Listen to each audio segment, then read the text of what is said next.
And thank you guys for having me here today.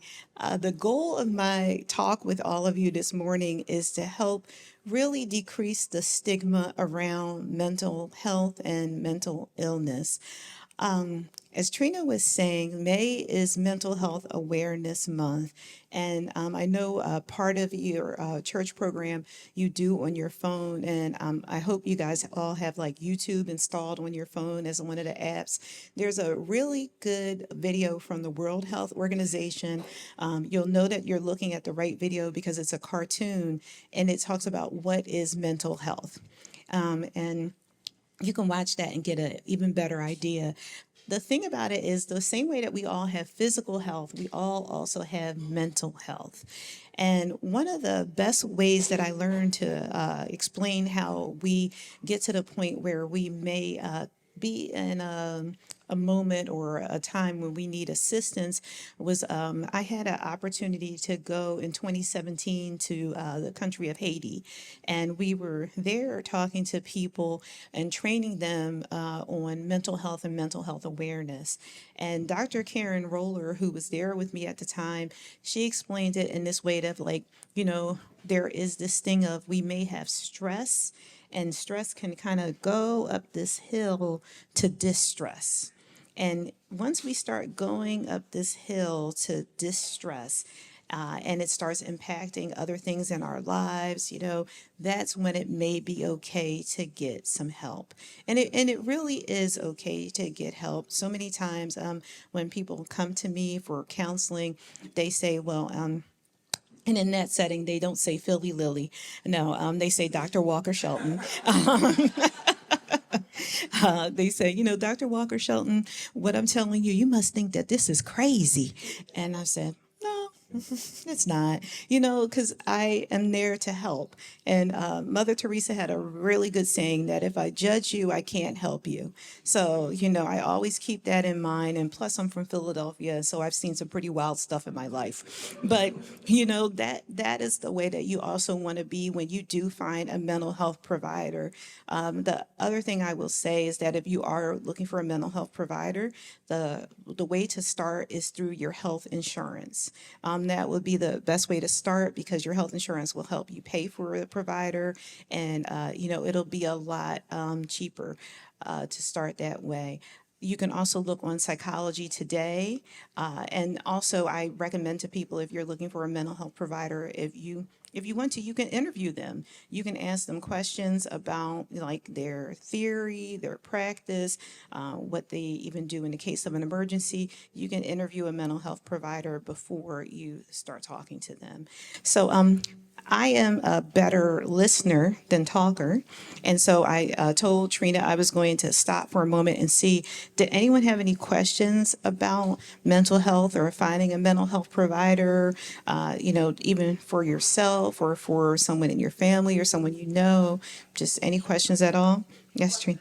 So, since you have a background like multicultural counseling, can you speak to some of the stigmas that may happen in like minority communities around the thought processes of like mental health?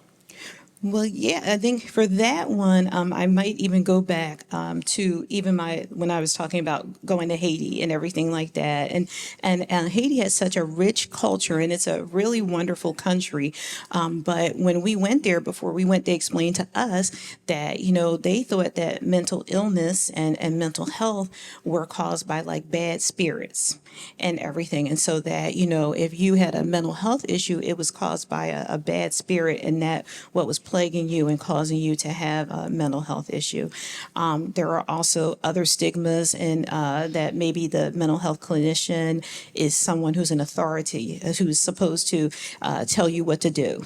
And, people will come to therapy and they're like, well, you're supposed to tell me what to do. And I'm like, I am? And all the education that I got, they never said tell you what to do.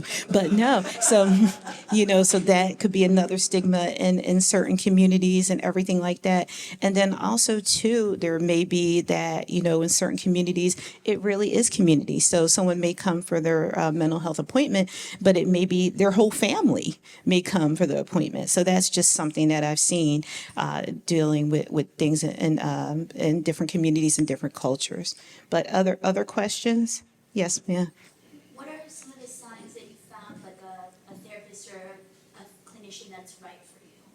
Yeah, I think just feeling comfortable, and being able to talk to the person, being able to know that the person is really listening to you, that the information that they're giving is applying to you, that kind of thing. Because ultimately, the therapy is for you. Okay, so you may be like, well, I don't want to hurt this lady's feeling and tell her that I don't understand what she's talking about. It's okay. She is a paid professional helper. And if she's not helping you, then move on to someone else who is. Okay. But that's what I would say. You want to be able to really be getting something out of the therapy. Okay. Other questions? Yes. Mine with that, so, for example, I had a therapist who I could talk to. She was like an auntie kind of feeling. But she, in my opinion, wasn't helping me because I felt like I needed someone who was more like research sound or so there's certain things that like even if I feel comfortable talking to you, that doesn't mean benefit me. So I want to ask you, what could you share like the different levels of cleanliness? Yeah. So definitely, absolutely. And I think that happens so many times. And I'm glad you actually brought that up because people will say that. They're like, well, my other therapist was like my girlfriend. And, we would have girlfriend talk. And I'm like, okay, well, I'm not your girlfriend because you pay me. So, we have a professional relationship. The same way you pay the mechanic, you pay me.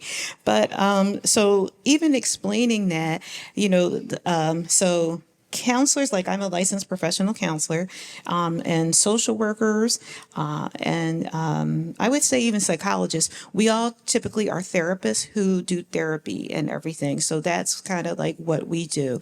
And psychologists a lot of times do even testing. Like people will say, well, I need testing done to see if I have ADD or ADHD. You can have that done by a psychologist.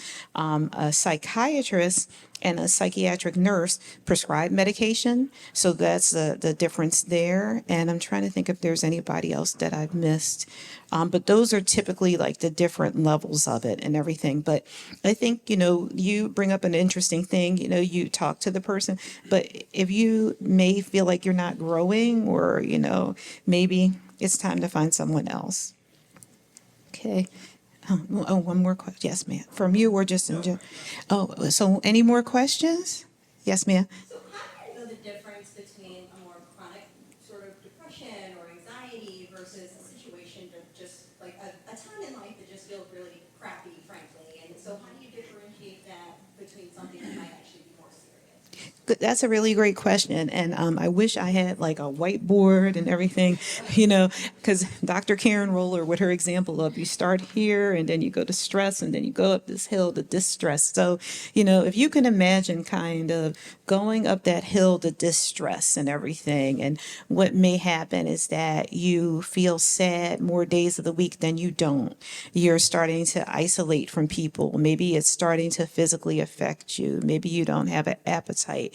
Maybe it's starting to affect your work. Maybe you're very, very distracted about it. Once you start seeing like those kind of things, it may be time to get some help and to talk to someone.